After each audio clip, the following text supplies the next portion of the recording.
کئی سال کے سجدہ تلاوت واجب ہوں تو کیسے ادا کریں؟ اگر کسی شخص نے پچھلے 8 سالوں سے اب تک لا علمی کی وجہ سے سجدہ تلاوت ادا نہ کیا ہو تو اس کے لیے کیا حکم ہوگا؟ محمد عرفان اعظم گڑھ۔ بھائی سارے سجدے کر لے، کتنا ٹائم لگتا ہے؟ اندازہ لگا لے کتنے سجدے واجب ہوں گے، زیادہ 500 ہوں گے، 1000 ہوں گے، 1500 ہوں گے، تو کیا ہے اس میں؟ روزانہ ہر نماز کے ساتھ تھوڑے تھوڑے کرتا رہے، لیکن نمازوں کے بعد مسجد میں سجدہ کرنا مکروہ ہے کیونکہ لوگ اس کو پھر سنت عمل سمجھتے ہیں۔ تو گھر میں آپ روزانہ کر لیں، 10 کر لیں، 20 کر لیں، 30 کر لیں اور ڈائری میں نوٹ کرتے چلے جائیں۔ سجدے میں زمین سے کتنا سر لگائیں؟ سجدے میں سر کو زمین سے کتنا لگائیں تو سجدہ ادا ہو جاتا ہے؟ کیا زور سے لگانا ضروری ہے یا آرام سے لگانے سے بھی سجدہ ادا ہو جائے گا؟ خرم شہزاد انڈیا سے۔ اتنا لگائیں کہ زمین کی تھوڑی سی سختی محسوس ہو، بس زیادہ زور دباؤ ڈالنا ضروری نہیں ہے۔ بعض لوگوں نے ہلکا سا رکھا ہوا ہوتا ہے، بس ہلکا سا ٹچ کر رہے ہوتے ہیں، تو یہ صحیح نہیں ہے، خلاف سنت ہے۔ جیسے آپ گدے پہ سجدہ کر رہے ہیں یا روئی کے اس پہ، تو آپ کو پھر تو زیادہ دبانا پڑے گا سر کو تاکہ تھوڑی سی سختی محسوس ہو۔ تو اتنا کہ ہلکی سی زمین کی سختی محسوس ہو جائے، اتنا کافی ہے۔ صرف ٹچ کرنا نہیں ہے کہ آپ کا سر زمین سے ہلکا سا ٹچ ہو جائے، یہ خلاف سنت ہے۔ عصر کے بعد سجدہ تلاوت کا حکم۔ عصر کے بعد تلاوت کرتے ہوئے آیت سجدہ آ جائے تو کیا سجدہ تلاوت کر سکتے ہیں؟ ریان محمد عادل لکھنؤ سے۔ زیادہ تر لوگ انڈیا سے سوال پوچھتے ہیں۔ جناب ریان محمد عادل صاحب، سجدے کی نماز، عصر کی نماز کے بعد سجدہ تلاوت بہرحال کر سکتے ہیں، چاہے اسی وقت سجدے کی آیت پڑھی ہو یا پہلے پڑھی ہوئی ہو، کیونکہ عصر کی نماز کے بعد نوافل جائز نہیں ہے، سجدہ تلاوت جائز ہے۔ البتہ جب مکروہ وقت شروع ہو جاتا ہے، جو انڈیا پاکستان میں سورج غروب ہونے سے 15 منٹ پہلے، تو اس مکروہ وقت میں پھر آپ کے لیے سجدہ تلاوت بھی جائز نہیں ہے۔ ہاں اگر اسی وقت سجدے والی آیت پڑھی ہے تو فوراً کر سکتے ہیں، لیکن پہلے پڑھی ہوئی ہے تو اس وقت مکروہ وقت میں آپ سجدہ تلاوت بھی نہیں کر سکتے۔ نماز میں سجدہ تلاوت کے بعد قراءت کیسے شروع کریں؟ کیا نماز میں سجدہ تلاوت سے اٹھنے کے بعد تسمیہ پڑھ کر تلاوت شروع کریں گے یا بغیر تسمیہ پڑھے؟ آمنہ صاحبہ، سجدہ تلاوت جب نماز میں کرتے ہیں نا تو اٹھنے کے بعد بغیر بسم اللہ کے جہاں سے چھوڑا ہے وہیں سے شروع کر دیں۔ البتہ اگر کوئی نئی سورت شروع ہو رہی ہے تو پھر بسم اللہ پڑھنی چاہیے۔ فجر سے پہلے نوافل پڑھ سکتے ہیں، فجر کی نماز کے بعد کوئی نفل نہیں پڑھ سکتے، صرف قضا نماز پڑھ سکتے ہیں۔ لیکن کیا فجر کا وقت داخل ہونے کے بعد فجر کی نماز سے پہلے کوئی نفل پڑھ سکتے ہیں، جیسے تحیۃ الوضو وغیرہ؟ امت اللہ صاحبہ شکارپور سے۔ دیکھیے تہجد کا وقت جب ختم ہوتا ہے تو پھر اشراق تک رسول اللہ صلی اللہ علیہ وسلم سے صرف فجر کی 2 سنتیں اور 2 فرض پڑھنا ثابت ہے، حالانکہ آپ صلی اللہ علیہ وسلم نوافل پر نماز پہ بہت حریص تھے۔ تو اس سے علماء نے استدلال کیا کہ نبی اتنے زیادہ نماز پہ حریص ہونے کے باوجود، اتنا زیادہ آپ کو نماز کا شوق تھا، اس کے باوجود آپ صلی اللہ علیہ وسلم نے صرف 2 سنتیں اور 2 فرض پڑھی ہیں۔ تو علماء کہتے ہیں اس سے پتہ چلتا ہے کہ صرف یہی پڑھی جائیں گی، اس کے علاوہ پڑھنا مکروہ ہے، ناپسندیدہ ہے۔ تو جب صبح صادق کا وقت شروع ہو جائے تو آپ پھر کوئی نوافل نہیں پڑھ سکتے سوائے فجر کی 2 سنتوں کے۔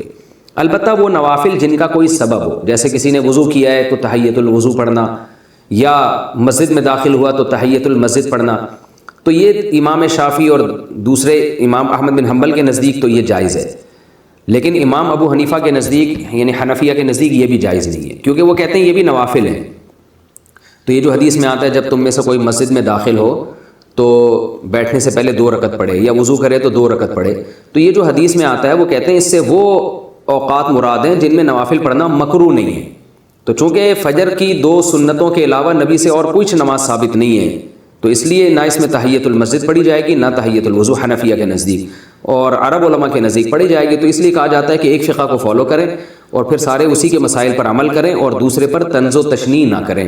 ہر ایک کے پاس دلیل ہے اور ہر ایک اس سے استدلال کر رہا ہے۔ تو حنفیہ کے جو فقہ حنفی کو فالو کرتے ہیں، بر صغیر میں زیادہ تر لوگ فقہ حنفی کو ہی فالو کرتے ہیں، تو اس لیے وہ نہ کریں یہ کام۔ دونوں کے پاس دلائل ہیں، دونوں کے پاس حدیثیں ہیں۔ تو البتہ نبی سے بہرحال صراحتاً یہ ثابت نہیں ہے کہ آپ صلی اللہ علیہ وسلم نے صبح صادق کے بعد تحیۃ الوضو پڑھی ہو یا تحیۃ المسجد پڑھی ہو، آپ نے کبھی، آپ سے صرف 2 رکعت سنت موقدہ پڑھنا ثابت ہے۔ ہاں اس سنت میں ہی تحیت الوضو کی نیت کی جا سکتی ہے، تحیت المسجد کی نیت بھی کی جا سکتی ہے۔ آپ جب مسجد میں آئے تو آتے ہی فجر کی 2 سنتیں جو آپ پڑھیں گے تو اسی میں تحیت الوضو کی نیت بھی کر لیں، تحیت المسجد کی نیت بھی کر لیں، تو ایک تیر سے 3 شکار ہو جائیں گے، ثواب ملے گا آپ کو۔ سجدے میں استغفار پڑھنے کا حکم، کیا سجدے میں تسبیح کے ساتھ استغفر اللہ پڑھ سکتے ہیں؟ عابد صاحب پشاور سے۔ جی پڑھ سکتے ہیں، کوئی حرج نہیں ہے۔ نبی صلی اللہ علیہ وسلم نے فرمایا سب سے زیادہ انسان سجدے میں اللہ کے قریب ہوتا ہے، لہذا اس میں دعا کیا کرو۔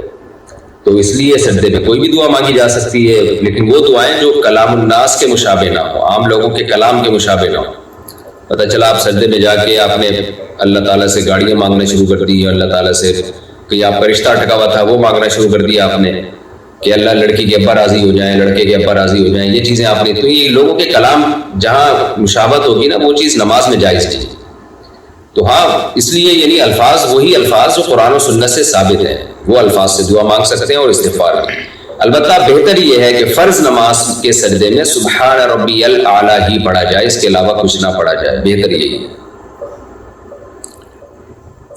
جمعہ میں کندھے پھلانگ کر جانا، جمعے کے دن سے متعلق یہ بات کہی جاتی ہے کہ مسجد میں کسی کو پھلانگ کر آگے نہیں جانا چاہیے، اگر اگلی صفوں میں جگہ خالی ہو تو اسے کیسے پر کریں؟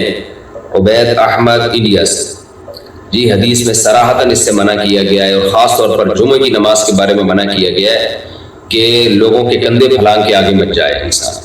تو اور اس حدیث کا مطلب یہ ہے کہ جس نے اگلی صف میں جگہ لینی ہے اسے چاہیے کہ پہلے سے ہی آگے بیٹھ جائے، تو تاکہ کندھے پھلانگنے کی نوبت نہ آئے۔ پھر بھی اگر اگلی صف میں جگہ خالی اور پیچھے والے لوگ آگے جانے کے لیے تیار ہی نہ ہو رہے ہو تو کندھے پھر بھی نہیں پھلانگنے چاہیے، کیونکہ حدیث میں منصوص ہے، بالکل ممانعت ہے۔ تو ہونا یہ چاہیے کہ 2 آدمیوں کے کندھوں پہ ہاتھ رکھیں، ان کو ذرا عزت کے ساتھ کہہ دیں بھائی تھوڑا سا سائڈ پہ ہو جائے تاکہ مجھے گزرنے کی جگہ مل جائے۔ میرا خیال ہے اتنا ڈھیٹ کوئی نہیں ہوتا کہ پھر بھی جگہ نہ دے، پھر تو جگہ دے ہی دیتے ہیں، تو اتنا کافی ہے، آپ اس کو تھوڑا سا اشارہ کر دیں، تھوڑا کندھوں پہ ہاتھ رکھ دیں، لوگ جگہ دے دیتے ہیں اور اس سے پھر آپ آگے نکل جائیں، پھلانگے نہیں کرتے۔ سجدہ تلاوت کے بعد سلام پھیرنا، اگر سجدہ تلاوت میں سجدہ سے اٹھنے کے بعد سلام پھیر دیں تو کیا سجدہ سہو لازم ہو جائے گا؟ کیا سجدہ سہو ہو جائے گا؟ عبد الرحمن فیصل آباد سے۔ اچھا سجدہ سہو نہیں، سجدہ تلاوت ہو جائے گا۔ سجدہ تلاوت میں سجدہ کرنا لازم ہے، اگر کسی نے سجدہ کر لیا تو سلام پھیرے نہ پھیرے اس سے کوئی فرق نہیں پڑتا، لیکن سلام پھیرنا نہیں چاہیے، کیونکہ سلام جو ہے وہ نماز سے نکلنے کے لیے، تو اگر کسی نے پھیر لیا تو بھی ٹھیک ہے، لیکن خلاف سنت ہے، بس آپ سجدہ کریں اور اللہ اوپر کہہ کے اٹھ جائیں۔